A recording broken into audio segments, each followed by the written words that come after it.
बिस्मिल्लाहिर्रहमानिर्रहीम। अस्सलाम वालेकुम। आज तारीख है 24 मई सन 2022 बरोज़ मंगल। कुवैत उर्दू न्यूज़ के साथ मैं हूं मोहम्मद उमर। आज की इस वीडियो में कुवैत से कुछ ताज़ा तरीन न्यूज़ अपडेट शामिल करते हैं।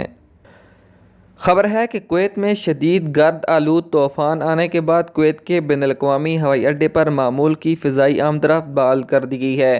कल दोपहर कुवैत से टकराने वाले गर्द आलूद तूफ़ान के बाद DGCA ने कल शाम को ऐलान किया है कि कुवैत के बैनुल-अक़वामी हवाई अड्डे पर ट्रैफ़िक मकामी वक्त के मुताबिक 5:50 से दोबारा शुरू कर दी गई है। गर्द गुबार के तूफ़ान के बाद तकरीबन 2.5 घंटे तक फ़ज़ाई ट्रैफ़िक मुअत्तल रही है।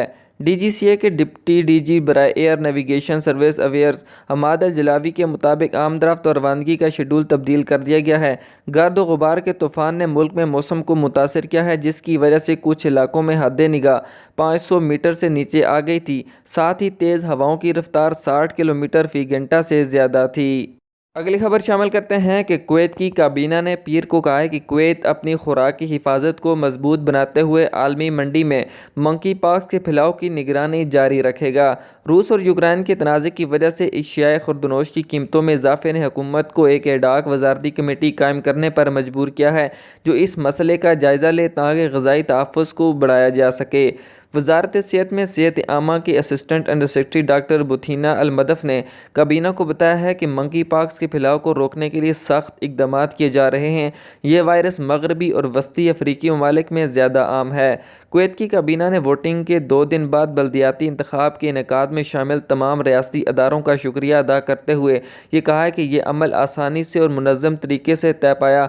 नौ मुंतखब म्यूनसिपल कौंसिल को मुबारकबाद देने के अलावा काबीना ने बॉडी को बहुत ज़्यादा कामयाबी की ख्वाहिश का इज़हार किया है, क्योंकि ये कुवैतियों की उमंगों को पूरा करने के लिए काम कर रही हैं। अगली खबर की जानिब बढ़ते हैं कि कुवैत में जाली नौकरानियों का दफ्तर चलाने वाले 4 अफ्रीकियों को गिरफ्तार कर लिया गया है। वजारत दाखिला ने जुलेब अल शेख में 4 अफ्रीकी तारकीन वतन को गिरफ्तार किया है, जो जाली नौकरानियों का दफ्तर चला रहे थे और खिलाफवर्जी करने वालों और फरारियों को पनाह दे रहे थे। उन्हें मुतल्लका अहकाम के हवाले कर दिया गया है, जहाँ उनके साथ मज़ीद कानूनी कार्रवाई की जाएगी। खबर की जानिब बढ़ते हैं कि एक कुवैती शहरी के खिलाफ होटल के बिल की अदम अदायगी के तहत एक थाने में मुकदमा दर्ज किया गया है, जहां पर होटल इंतज़ामिया के मुताबिक मुल्ज़िम ने एक सफारतकार का रूप धारा और होटल में ठहरा, जहां 97 दिन यानी 16 फरवरी से 2022 से पूरे क़याम का बिल 10,000 दिनार बना। होटल इंतज़ामिया इस वक्त तक खामोश रही क्योंकि मेहमान अमीर दिखाई दे रहा था और एक महंगी गाड़ी में सफ़र कर रहा था और अपनी शनाख्त सफारतकार के तौर पर कर रहा था।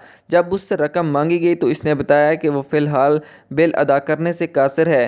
फ़िलहाल तफ्तीश जारी है। ज़रूरी कार्रवाई करने के लिए उस शख्स को मुतल्लिका अदारों के हवाले कर दिया गया है।